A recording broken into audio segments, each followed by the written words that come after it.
नमस्कार दोस्तों। आज की इस क्लास में हम लोग पढ़ने वाले हैं नवपाषाण काल। आज की इस क्लास में हम लोग नवपाषाण काल को पढ़ेंगे। नवपाषाण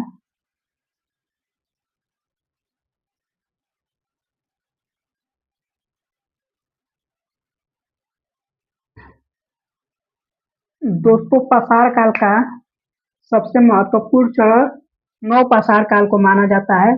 नवपाषाण काल में मानव ने बहुत सारे महत्वपूर्ण कार्य किए। दोस्तों, नवपाषाण में इससे पहले हमने देखा कि मानव केवल जीना जीने के लिए जाना जाता था, लेकिन इस काल में हम लोग देखेंगे कि मानव अपने जीवन को व्यवस्थित करना सीख रहा है। यानी कि इससे पहले हम लोगों ने देखा कि मानव जो था वो बस जीना जानता था, लेकिन नवपाषाण काल में वह जीवन को व्यवस्थित करना सीख रहा है। यानी कि जीवन को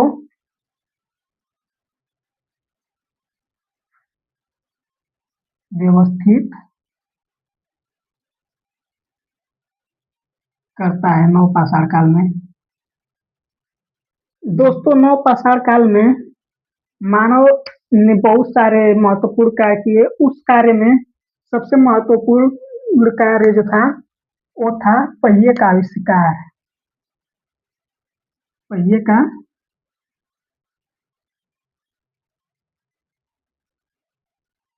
आविष्कार।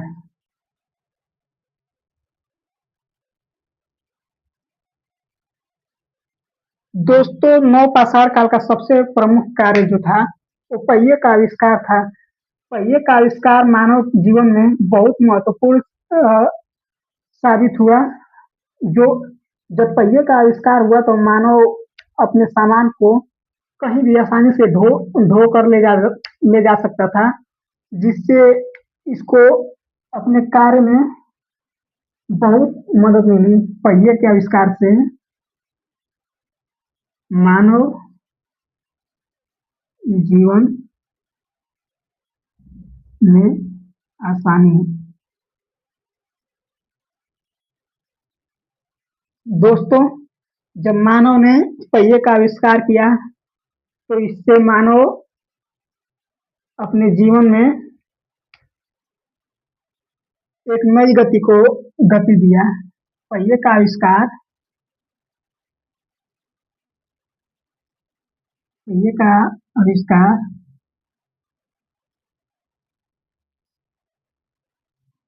मानव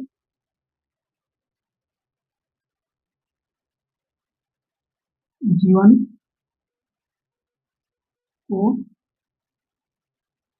नई गति दी। तो दोस्तों, पहिए का जो आविष्कार था वो मानव को उसके जीवन में एक नई गति दी। और इसके बाद जो महत्वपूर्ण कार्य था उसका वो था कृषि। दूसरा इसका महत्वपूर्ण कार्य जो था वो था कृषि।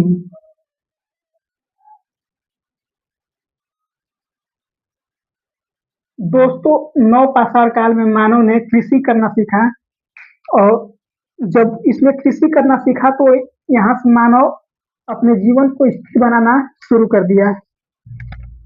यहाँ से मानव ने अपने जीवन को मानव जीवन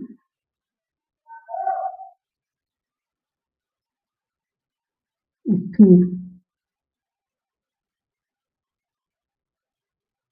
तीसरा जो इसका महत्वपूर्ण कार्य था दोस्तों वह था तीसरा महत्वपूर्ण कार्य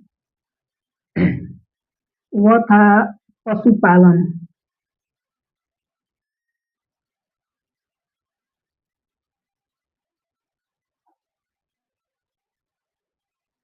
दोस्तों, नवपाषाण काल में मानव ने पशुपालन करना सीख लिया था। इससे पहले हम लोगों ने देखा था उच्च पूरा पाषाण काल में भी मानव के कुछ पशु पालन के साक्ष्य मिले थे, लेकिन पूर्ण रूप से जो था वो पशुपालन और नवपाषाण काल में ही सीखा है। दोस्तों, इस समय मानव ने अपने जीवन में पशुओं की मदद लेना स्टार्ट किया और पशुओं को अपने जीवन में शामिल किया। इससे इन लोगों को फायदा ये होता था कि एक तो अपना सामान इस पे भी रख के या ढोकर कहीं ले जा सकते थे। दूसरी बात, जब पशु पालने लगे तो अपना अपने यहाँ दूध भी निकाल सकते थे उसका, और उनसे मांस भी मिल जाता था, काट के खा भी सकते थे। तो इससे इसने पशु को अपने जीवन में शामिल किया, पालतू जानवर बना के। और चौथा जो इसका महत्वपूर्ण कार्य था, चौथा वो था कुम्हारी का।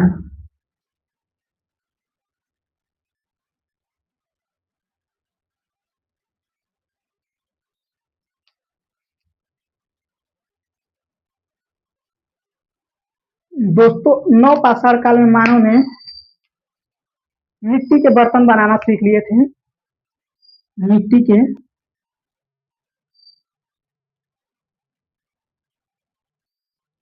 बर्तन बनाना सीख गया था। दोस्तों, मिट्टी का बर्तन बनाना सीखने से ये तात्पर्य होता है कि मानव ने अपने जीवन में वस्तुओं को सुरक्षित रखना सीख लिया था। यानी वो अपने भविष्य के लिए धीरे-धीरे चिंता करना सीख लिया था, और जिससे कि अपने सामान को स्थिर रखना सीखा और भविष्य में खाने के लिए व्यवस्था करना सीख लिया था। और जो इसका महत्वपूर्ण 5वां जो महत्वपूर्ण कार्य था, वो अपने जीवन में स्थिरता लाना, जीवन में स्थिरता लाना, 5वां जो कार्य था, इस कार्य में मानव ने जीवन में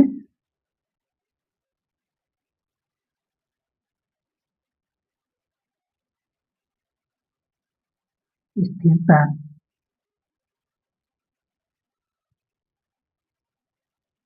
दोस्तों, इससे पहले हमने देखा कि मानव केवल जंगलों में इधर-उधर भटक रहा है और बस जीना सीख रहा है, ये सोच रहा है कि कहीं भी कुछ खाने को मिल जाए या कहीं भी कोई शिकार मिल जाए, कोई कहीं फल-फूल मिल जाए, तो खाकर अपना जीवन बिता सके। लेकिन यहाँ वो देख रहा है, यहाँ वो जब जो कृषि करना सीख रहा है, और जब कृषि करना सीख रहा है तो उसको अनाज मिल जा रहे हैं, पशु पाल रहा है तो फिर उसके बाद दूध मिल जा रहा है और मांस मिल जा रहा है। तो जब उसको उसने ये सब करना सीखा तो उसके जीवन में स्थिरता आई, और वो धीरे-धीरे एक जगह स्थिर होने लगा, और एक जगह जब स्थिर होने लगा तो वहाँ से बस्तियों का निर्माण हुआ।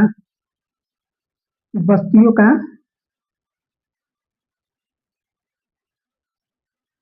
निर्माण।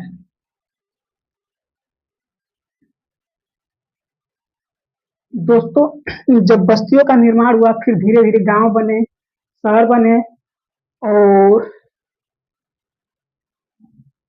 सभ्यताओं का निर्माण हुआ। जब गाँव बसे और शहर बने फिर सभ्यताओं का निर्माण हुआ। और उसके बाद जो इसका 6वां जो महत्वपूर्ण कार्य था नवपाषाण काल में, नवपाषाण काल का 6वां महत्वपूर्ण कार्य, वह था धातुओं का उपयोग करना सीख लिया। यानी 6वां जो था धातुओं का उपयोग।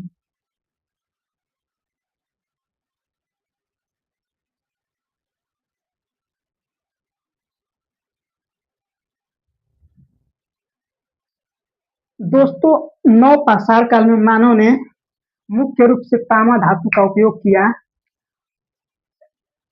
तो नवपाषाण काल को एक लाइन में समझा जाए तो यहाँ पे मानव के व्यवस्थित बसावट और विकास के चिन्ह दिखाई देते हैं। दोस्तों, थोड़ा आसान से समझा जाए इसको तो, थोड़ा आसान से समझा जाए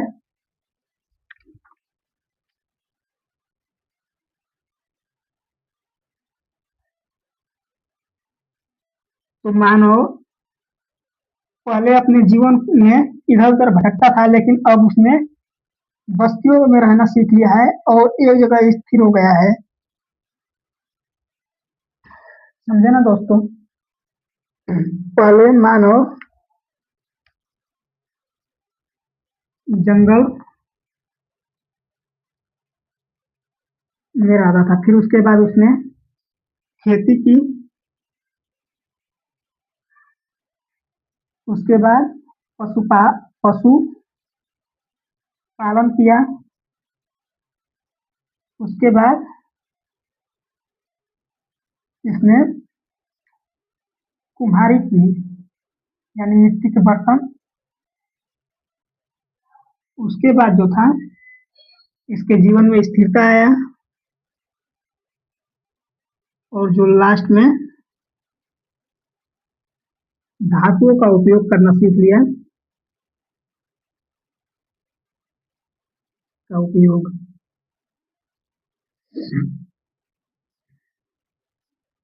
दोस्तों, मानव का सबसे बड़ा विकास केवल औजार बनाना नहीं बल्कि उसकी सोच में होता है, और नौ पाषाण काल उसी बदलती सोच का नाम है दोस्तों। तो दोस्तों, आज की इस क्लास में हमने देखा नौ पाषाण काल के बारे में, और कल इसी नौ पाषाण काल के स्थल के बारे में देखेंगे। कल नौ पाषाण काल के नौ पाषाण काल के स्थल